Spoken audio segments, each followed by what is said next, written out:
Hi, Heather. I'm not sure how you adjusted the footnote. I'm just going to show you the way that the book was looking for it.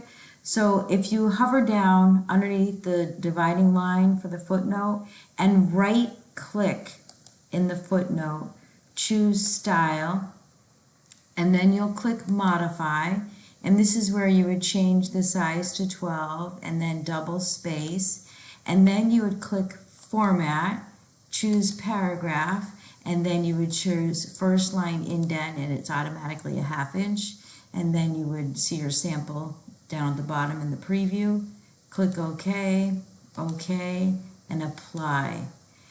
Not sure if you did it that way, but if you did it manually from up here in the font group, it probably, even though it's correct, it didn't like that way. So I'm not sure if that was it.